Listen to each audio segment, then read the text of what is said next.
इस वक्त की बड़ी खबर आ रही है सिंहवाड़ा थाना क्षेत्र से। जी हां, जाले विधानसभा क्षेत्र के चुनावी हलचल के बाद बड़ी खबर सामने आई। पूर्व एआईएमआईएम नेता जाले विधानसभा से निर्दलीय प्रत्याशी मुबारक हुसैन पर बीती रात जानलेवा हमला किया गया। हमले के बाद पूरे इलाके में सनसनी फैल गई। मिली जानकारी के अनुसार घटना के तुरंत बाद मुबारक हुसैन सिंहवाड़ा थाना पहुंचकर पूरे मामले की लिखित शिकायत दर्ज कराई है। हमलावरों पर सख्त कार्रवाई की मांग की है। उन्होंने प्रशासन से अपनी सुरक्षा बढ़ाए जाने की गुहार लगाई है। शिकायत में बताया गया है कि अज्ञात हमलावर सुनियोजित तरीके से उन पर हमला किया, जिससे उनकी जान को गंभीर खतरा पैदा हो गया। स्थानीय लोगों ने उन्हें बचाया और सुरक्षित स्थान पर पहुंचाया है। घटना की सूचना मिलते ही सिंहवाड़ा पुलिस हरकत में आई है, जांच शुरू कर दी है। पुलिस ने आश्वासन दिया है जल्दी हमलावरों की पहचान कर उन्हें गिरफ्तार कर लिया जाएगा। बाकी देखिए इस मौके पर उन्होंने क्या कुछ कहा। जी, हमने इसलिए बुलाया है कि कल जो हमारे साथ घटना हुआ है कल जो हमारे साथ शाम को 6:30 से लेकर 6:45 के बीच में, शाम को जो मैं दरभंगा से आ रहा था, तो पंसल्ला के बाद जो है ना 2 बाइक चालक हमारा पीछा करते हैं और आगे पीछे करना शुरू कर देता है। उसके बाद में कोबी चौक से पहले ही एक दरगाह है, वहां पे कि ना मतलब वो फिर उस पे मेरी गाड़ी पे हमला करता है, मेरे पे हमला करता है, गाड़ी से गिराने की कोशिश करता है वो। और उसके बाद मैं भी रुकता हूँ, फिर बार बार कि ना वो करने की कोशिश कर रहा है। जब लोगों ने देखा तो लोग भी आवाज लगाए, मैं भी आवाज लगाया, फिर वो लोग आगे चले गए। उसके बाद उसका हम लोग जब पीछा करना शुरू किए, आगे तक जब पीछा किए तो घुड़दौड़ आए और उसने देखा कि अब यहाँ से कहीं निकलने का जगह नहीं है, तो वो घुड़दौड़ से जो पूरब तरफ रास्ता गया हुआ है, वो कॉलोनी भपुरा की जानिब, वो आगे उस साइड निकल जाता है। बताना मकसद ये है कि आज हमारे साथ ये मामला हो रहा है, हमारे साथ ये हादसा हो रहा है, कल को किसी के साथ भी हो सकता है।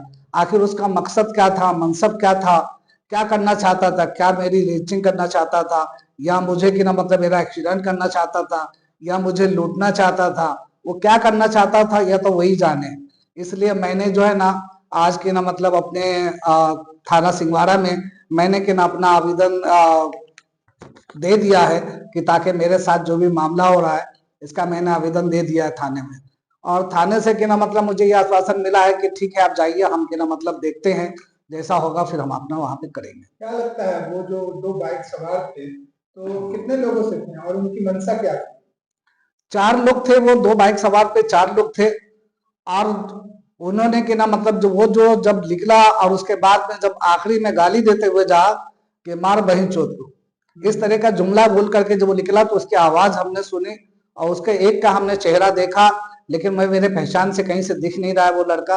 और उसके बाद में कि ना बाकी जो था वो मुंह पे कपड़ा लगाया हुआ था, वो सब के ना कॉलोनी की तरफ भागा है वो। अच्छा, क्या लगता है आपसे किसी की रंजिश थी, पुरानी रंजिश, या आपको लूटने के मकसद से आया, या आपके दाढ़ी टोपी को देखने के बाद लिंचिंग करने के मकसद से आया, ऐसा कुछ आपको? नहीं, मैं बता रहा हूँ ना कि ये तो मेरी, क्योंकि मेरी किसी से दुश्मनी नहीं है। मैंने इलेक्शन लड़ा है, अभी मैंने विधानसभा का इलेक्शन लड़ा है, 87 जाले विधानसभा से मैंने इलेक्शन लड़ा है, लेकिन इलेक्शन के दौरान भी हमारे साथ कोई मामला नहीं हुआ और किसी पार्टी से हमारा कोई ऐसा भेदभाव नहीं रहा। तो ये कि ना मतलब हमें किसी पे कोई नहीं कर सकते हैं कि हाँ किसने कराया होगा, लेकिन ये सवाल ये उठता है कि क्या वो लड़का आखिर मुझ पे हमला क्यों किया? क्या मेरी दाढ़ी टोपी को देख के हमला किया और उसके बाद में क्या मेरी लीचिंग करना था उसको, या मेरा एक्सीडेंट करा करके मुझे मारना था, या गाड़ी से कुचलना था, वो क्या करना था तो वही जानेगा। लेकिन इस तरीके के मामला जो हो रहे हैं, मैं इस तरीके से मामला से मैं खुद अचंभा हूं कि आखिर ऐसा हो क्यों रहा है। हमारे जैसे लोग, जो लोग एक हमारे जैसे लोग को अगर नहीं बकस रहे तो आम जनता को कैसे बख्शेंगे? आम जनता को लोग कैसे छोड़ेंगे? लोग रात में निकलना मुश्किल हो जाएगा, लोगों को जाना मुश्किल हो जाएगा। फिर जब हम जैसे लोगों पे हमला हो सकता है तो बाकी किसी पे भी हो सकता है। क्या लगता है सुशासन की सरकार में अपराधियों का मनोबल बढ़ता जा रहा है? जाहिर सी बात है कि ये सुशासन की सरकार है और उसके बाद में अभी जो आप यहाँ बिहार में भी बुलडोजर बाबा शुरू हो गए हैं, अब ये उनकी निगरानी है। तो वो सोच रहे हैं कि मैं यहाँ से कि ना पूरा कि ना जितने मुजरिम है सबको हटा दूंगा, सबको भगा दूंगा, अब मुजरिम की खैर नहीं है। लेकिन अब क्या, मुजरिम तो बल्कि अब बढ़ गया है। अब क्यों बढ़ गया मालूम है? क्योंकि ये बेरोजगारी का जो मामला है ना, ये बेरोजगारी इतनी बढ़ चुकी है कि लोग अब उसमें क्या करेंगे? लूटम मारी तो करेंगे, चोरी तो करेंगे, डाका ही तो डालेंगे, यही कर सकते हैं, क्योंकि रोजगार लोगों के पास रहा नहीं। तालीम लोगों के पास रहा नहीं, लोग अनपढ़ घूम रहे हैं, तालीम नहीं है किसी के पास में, रोजगार नहीं है किसी के पास में, तो ये लोग का अब काम ही यही रह गया है कि कहीं पे लिंचिंग करेंगे, कहीं पे किसी को मारेंगे, कहीं पे किसी को लूटेंगे, ये बस इनका काम ही यही रह गया। क्या आपके जान की खतरा है उसको लेकर के आप थोड़ा चिंतित नजर आ रहे हैं? आप देख रहे होंगे कि जाहिर सी बात है कि किसी को भी एक फिक्र होगी। मेरे घर वाले को भी फिक्र है, मेरे घर वाले भी मतलब मुझे कहीं जाने नहीं दे रहे अभी, कि कहीं जा नहीं सकते आप। मतलब अब ये ऐसा होता है कि अब एक डर सा समा गया है कि जाहिर सी बात है कि रास्ते में चलते हुए मुझ पर हमला हो रहा है और मैं कहीं भी जाऊं कुछ भी हो सकता है मेरे साथ में, तो इसलिए एक डर सा समा गया है। हम लोग डर डर के बाहर अब निकल रहे हैं। पुलिस प्रशासन से क्या गुहार लगा रहे हैं?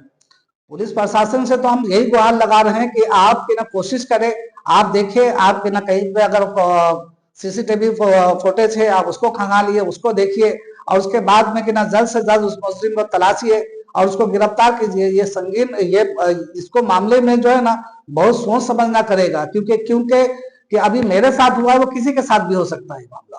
आपका परिचय? मैं मुबारक हुसैन उर्फ मोहम्मद प्यारे, जाले विधानसभा से पूर्व प्रत्याशी भी था।